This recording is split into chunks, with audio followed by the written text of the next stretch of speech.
Doctor Ganesh Dubey को यह सम्मान उनके द्वारा तंत्र विद्या और आध्यात्मिक क्षेत्र में किए गए अद्वितीय योगदान के लिए दिया गया है। उन्होंने जीवन में समृद्धि, शांति और सफलता के लिए अपने तांत्रिक उपायों से सैकड़ों लोगों की कठिनाइयों का समाधान किया है। जी हाँ, कार्यक्रम में डॉक्टर गणेश दुबे ने लोगों को तंत्र विद्या के माध्यम से मानसिक और भौतिक समस्याओं के समाधान के सरल और प्रभावी उपयोगों से अवगत कराया। यह कार्यक्रम स्टॉल नंबर 11/4 बी पर आयोजित किया गया था, जहां दोपहर 2:30 से 5:30 बजे तक सैकड़ों लोग उपस्थित थे। India book of world records द्वारा दी गई ये सम्मान की उपाधि डॉक्टर गणेश दुबे के जीवन के महत्वपूर्ण मोड़ को दर्शाती है, जो उनके आर्थक प्रयासों और आध्यात्मिक ज्ञान के प्रति उनकी प्रतिबद्धता को प्रमाणित करती है। जी हाँ, कार्यक्रम में डॉक्टर गणेश दुबे ने बताया कि तंत्र विद्या केवल समस्याओं का समाधान नहीं, बल्कि यह जीवन में सकारात्मकता बदलाव लाने का एक शक्तिशाली उपकरण भी है। यह आयोजन विशेष रूप से उन लोगों के लिए किया गया था जो जीवन में खुशहाली, सफलता और मानसिक शांति की तलाश में थे। जी, आप सबका बहुत बहुत धन्यवाद। आप लोग यहाँ पर आए। नक्षत्रा में आज ये जो कार्यक्रम हुआ है, ये तंत्र मंत्र यंत्र और रत्न रुद्राक्ष के ऊपर हुआ है और साथ ही साथ international book of record honour का जो अवार्ड है वो दिया गया है। ये पूरे भारतवर्ष में पहली बार किसी को दिया जा रहा है, उससे सम्मानित किया गया मुझे। और मैं IBH लंदन का बहुत बहुत धन्यवाद करता हूँ, डॉक्टर दिवाकर शुक्ल का बहुत धन्यवाद करता हूँ और GD वशिष्ठ जी का धन्यवाद, अनिल वशिष्ठ जी का धन्यवाद और उन सभी गणमान्य व्यक्तियों का जिन्होंने आज इस मंच को साझा किया और अपने विचार रखे और मेरा साथ और सहयोग दिया। मैं आप सबका भी बहुत धन्यवाद कर रहा हूँ कि इस मंच को सक्सेसफुल बनाने के लिए जो आप लोगों ने कंट्रीब्यूट किया और जो धीरज और धर्म दिखाया, बहुत बड़ी बात है। तो आप सबके माध्यम से तंत्र मंत्र यंत्र रत्न और रुद्राक्ष का प्रचार होगा। लोगों के दिल में जो डर और भय है वो सब खत्म होगा और उनसे हम मुक्त हो पाएंगे और आगे बढ़ पाएंगे। ये सभी अपने आप में गागर में सागर है, जैसा मैंने पहले भी कहा। जैसे आप वशिष्ठ जी को जानते ही हैं, गुरुदेव वशिष्ठ जी को, अनिल वशिष्ठ जी को, डॉक्टर दिवाकर शुक्ल को, अरुण बंसल जी को, ये सब वो लोग हैं जो लेजेंडरी हैं। अगर कहा जाए तो ये वो नायक हैं जिन्हें देखकर आज की जनरेशन आगे बढ़ रही है। ये वो इस ज्योतिष इंडस्ट्री के वो सुपरस्टार हैं, वो ऑस्कर अवार्ड विनर हैं, वो लेजेंडरी हैं, वो विश्व में पितामह हैं, जिन्हें देखकर आने वाली जनरेशन और पीढ़ी दर पीढ़ी लोग इनका अनुसरण करेंगे, इनके बताए हुए रास्ते पर चलेंगे और आगे बढ़ेंगे। और मेरा भी यही प्रयास है कि आने वाली पीढ़ियों के दिल से मैं तंत्र का डर निकाल सकूं और उन्हें आगे बढ़ा सकूं। नक्षत्र एक बहुत यूनिक प्लेटफॉर्म है जो हर साल लगता है। ये 18वां नक्षत्र है। ये एक प्लेटफॉर्म है जहाँ पर देश विदेश से आए हुए सभी ज्योतिषगण सब लोग मिलते हैं और अपने विचार रखते हैं। एक तरह से ये एक ऐसा प्लेटफॉर्म हो जाता है जहाँ पर दूर दराज से भी आए हुए लोग आकर अपनी बात को रख सकते हैं और बड़ी सरलता से रख सकते हैं। यहाँ कोई बहुत हाई प्रोटोकॉल नहीं है, बहुत हाई सिस्टम नहीं है। सबके लिए यह दरबार खुला हुआ है। यह दरबार दीन को आदर, यह दरबार में सबका सम्मान है, सबको प्रेम है। देखिए, हिंदुस्तान में ना आधे से हिंदुस्तान की जो जनरेशन है वो सारे के सारे 20% डॉक्टर, 20% लॉयर हैं और 20% एस्ट्रोलॉजर हैं, 20% तांत्रिक हैं और बचे हुए 20% क्रिकेटर हैं। जिंदगी में कभी बैट नहीं उठाया होगा, लेकिन सचिन तेंदुलकर के आउट होने के बाद कहेंगे ऐसे बैट उठाना चाहिए था इसको। तो जो हमारी भारतीय जो हमारी जनमानस है ये बहुत एग्रेसिवली मतलब पार्टिसिपेट करती है, चैतन्य है, जागृत है। तो इसलिए ये कहना कि वो टेक इट ग्रांटेड लेते नहीं, ये उनका पार्टिसिपेशन का एक मेथड है, वो पार्टिसिपेट करते हैं। सार यही है कि हजारों और लाखों लोगों तक ये बात पहुंचेगी और उनके दिल का भ्रम निकलेगा, वहम निकलेगा और उनके जीवन में परिवर्तन आएगा। ये है कि इंसान डरता तो सुई से भी है, इंसान डरता हाथी से भी है। तो इंसान के अंदर का डर निकालना तो बहुत मुश्किल है, लेकिन उसके लिए प्रयास करते रहना चाहिए। लोग सूर्य की रोशनी में आने से भी डरते हैं और चांद के अंधेरे से भी डरते हैं, तो इसलिए प्रयास करते रहना चाहिए। जब आज से 10 साल पहले तुमने ये सवाल पूछा था तब तुम अकेले थे, आज देखो हम 20 लोग खड़े हैं।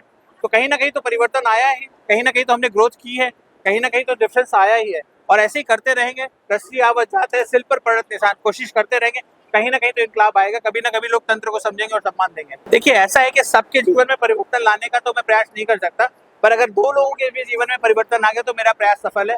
उन 2 से आगे आगे बढ़ता चला जाएगा। और सबको प्रसन्न करना तो भगवान श्री कृष्ण और भगवान राम के बस में भी नहीं था। तो मैं तो बहुत छोटा सा एक तुच्छ प्राणी हूँ, मैं प्रयास कर सकता हूँ, मैं कोशिश कर सकता हूँ, लेकिन क्या रिजल्ट आएगा वो मेरे हाथ में नहीं है, वो उनके हाथ में है। लेकिन हाँ, काफी हद तक सुधार आ रहा है। लोग तंत्र को जान रहे हैं और तंत्र को समझने की कोशिश कर रहे हैं और खुलकर बात करते हैं। अगर आज आप देखें तो 2 साल पहले किसी न्यूज़ चैनल पे, किसी पॉडकास्ट चैनल पे, कहीं पर भी कोई तंत्र का एपिसोड नहीं मिला करता था सिवाय मेरे, और वो भी यूट्यूब और गूगल उसको ब्लॉक कर दिया करता था। आज अगर आप देखेंगे तो सारे पॉडकास्ट तंत्र पे बन रहे हैं, सारे यूट्यूब चैनल तंत्र पे चल रहे हैं। ये बहुत बड़ा सक्सेस है, बहुत बड़ा विषय है, और मुझे बहुत सुकून है कि लोग तंत्र के बारे में बात कर रहे हैं। ये मेरे माता पिता का आशीर्वाद है, मेरे पूर्वजों का आशीर्वाद है, और सतत कंटिन्यूअस जो मैं मेहनत कर रहा हूँ उसको उन्होंने रिकॉग्नाइज किया। मैं उनका बहुत बहुत धन्यवाद करता हूँ, और ये मेरी मेहनत ये लगातार चलती रहेगी। ये मेरे सफर का एक माइलस्टोन है, मेरा सफर का अंत नहीं है। भारतवर्ष जो है डाइवर्सिटी का नेशन है। यहाँ भिन्न भिन्न प्रकार के लोग होते हैं। हमारे यहाँ सुबह से शाम तक में ना अगर 3 बार खाना बनता है तो तीनों बार सब्जियां अलग हो जाती हैं। तो हमारे यहाँ तो ज्ञान का भंडार है, हमारे यहाँ नॉलेज का भंडार है। तो चाहे वो तंत्र हो, चाहे ज्योतिष हो, चाहे वो न्यूमरोलॉजी हो, चाहे वास्तु हो, चाहे रत्न हो, चाहे रुद्राक्ष हो, इस पे विशाल ग्रंथ भरे पड़े हैं। जानकार बहुत हैं, बस जनमानस तक पहुंच रहे हैं। 700 सालों की गुलामी के बाद हमने अब अगड़ाई ली है। सनातन धर्म पुनः आया है, और जिस तरह का नेतृत्व हमें मिला हुआ है मोदी जी सरकार के द्वारा और योगी जी सरकार के द्वारा, मुझे वो दिन दूर नहीं है जब भारत एक हिंदू राष्ट्र होगा और हम गर्व से कह सकेंगे हम हिंदू हैं, और सनातन की परंपरा को हम आगे लेकर बढ़ा सकेंगे, और देश विदेश में हिंदुत्व को, सनातन धर्म को लेकर अपनी ध्वजा को ऊपर कर सकेंगे। लोग फक्र से कहेंगे कि हम सनातनी हैं, हम हिंदू हैं, और हम आदि हैं, हम अनंत हैं, हम गर्व से हिंदुस्तान, भारतवर्ष, हिंदुस्तान के रहने वाले हैं। आज के कार्यक्रम में के बारे में सबसे पहले तो मैं ये कहूँगा कि मिस्टर दिवाकर जो ये बुक फेयर के ये जो डायरेक्टर हैं ये स्वयं आए हुए हैं, और मज़े की बात ये है कि वो भी वेद पे, शास्त्र पे, अध्यात्म के ऊपर, एस्ट्रोलॉजी के ऊपर रिसर्च कर रहे हैं, और लंदन के अंदर इसका प्रचार प्रसार सब कुछ कर रहे हैं सरकार की मदद से। उससे भी बड़ी बात, यहाँ जब हम आए हैं इतने सारे ये एस्ट्रोलॉजर, बेटा सब किसी के साथ वार्ता करने के बाद जब कोई एक नई चीज़ मिलती है ना, वो ज्ञान की गंगा को बहाती है, एक और किताब छपती है। तो यहाँ पर सबका मेल जोल, और गणेश जी का ये जो प्रोग्राम जो आज हुआ इसके अंदर ये इतने सारे जो एस्ट्रोलॉजर आए, इन्होंने सबके साथ मिलजुल करके लोगों के वाकई में दुखों के निवारण का जो एक रास्ता दिया, ये एक अतुलनीय रहा। और जो सबसे बड़ी बात दिवाकर जी से बात करके, और जो मैंने यहाँ स्पीच दिया, आपको पता चला होगा कि एस्ट्रोलॉजी और मेडिकल साइंस दोनों सेम है। अगर हम किसी के विचार यानी कि साइकोलॉजिस्ट की ज़रूरत पड़ती है किसी को, तो वो एक्चुअली में तभी पड़ती है जब कोई ग्रह खराब होता है, उसका चंद्र मंगल खराब होता है। अगर बीमारी आती है तो वो कारण क्या बनता है, यही बुध बृहस्पति का खराब होना। और इसके बाद में अगर किसी को अमीर बनना है तो कौन से ग्रह को कंट्रोल कैसे करना है, ये मैंने सबको यहाँ एग्जाम्पल के तौर पर समझाया। इंसान के अंदर की जो आदतें हैं वो आदतें कैसे डेवलप होती है, ये यहाँ मैंने बताया। तो इन्हीं सब चीज़ों का तो इलाज करना होता है। अब इसका इलाज मेडिकल साइंस के ज़रिए करें तो वो शायद पूरा उतना इफेक्टिव नहीं होता, जब तक कि आप ग्रहों का इलाज करके अपने आप को ठीक नहीं कर लेंगे।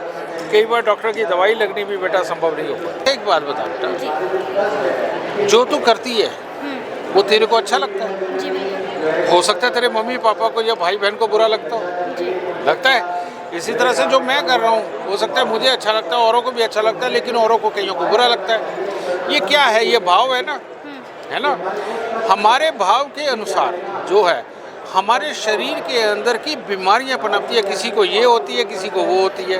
तो भाव का कितना बड़ा संबंध बन गया। इस भाव के कारण ही बेटा हमारा कर्म डिसाइड होता है कि हम अच्छा करेंगे या बुरा करेंगे, या ज़्यादा कर सकते हैं या कम कर सकते हैं। ज़्यादा कम, कोई थक जाता है, कोई रात दिन लगा रहता है, होता है ना। अब ये सारी चीज़ का निर्माण कहाँ से होता है? सारी चीज़ का निर्माण होता है बेटा जब हम पैदा होते हैं, उस वक्त जो जन्म कुंडली बन जाती है ना, तब हमारे गुण तय हो जाते हैं। तो वहीं से डिसाइड हो जाता है कि ये बच्चा भाग्यहीन है, जिसके आने के बाद माँ बाप भी तरक्की नहीं कर पाएंगे और ये भी नहीं कर पाएगा। भाग्यहीन होने का मतलब क्या है?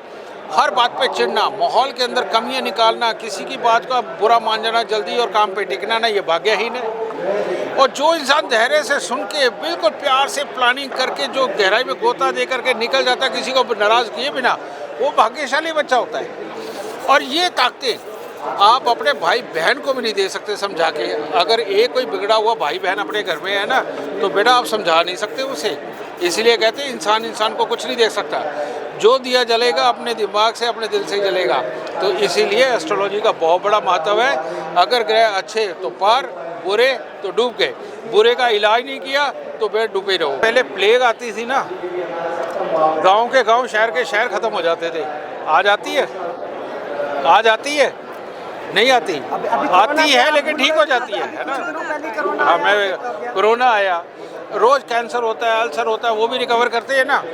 तो बेटा ये क्या है, ये भाग्य का कैंसर अल्सर ही तो है, मैं रोज ठीक करता हूँ। 4.5 करोड़ लोग मेरे साथ जुड़े हुए हैं, ये कोई मजाक नहीं है। आज तक पर्सनली 2.5 लाख लोग देख चुका हूँ। बेटा उनको कुछ मिलता है तो आज मेरी अपॉइंटमेंट 6 महीने की है, वरना कौन है, किसके पास जाता है कोई, है ना। तो रजय इन सब चीज़ों का इलाज होता है, समझ गए। बेटा आपको मेहनत करने की जरूरत नहीं, मेरे उपाय कर लो, सारे चक्रा ठीक हो जाएंगे। बेटा उन्होंने अच्छा काम किया है, उस चीज़ को समझा है, उसको आगे बढ़ाया है, ऐसे लोगों को तो अवार्ड मिलना चाहिए। और ये बहुत अच्छी बात है। इस तरह से जो अपने क्षेत्र में एक अच्छा काम कर रहा है उसको प्रोत्साहित करना चाहिए, उसको ये नाम मिलना चाहिए। मैं यही तय कहना है। आरोग्य और नक्षत्र में बेटा यही कहना चाहता हूँ कि नक्षत्र ढंग के होंगे तो आदमी के रोग होगा ही नहीं, और नक्षत्र ढंग का होगा तो वो आरोग्य है ही, ठीक है ना। तो या तो फिर नक्षत्र से पूछ के पैदा हो, नहीं तो अपने नक्षत्र का इलाज कराओ अगर वो खराब है तो।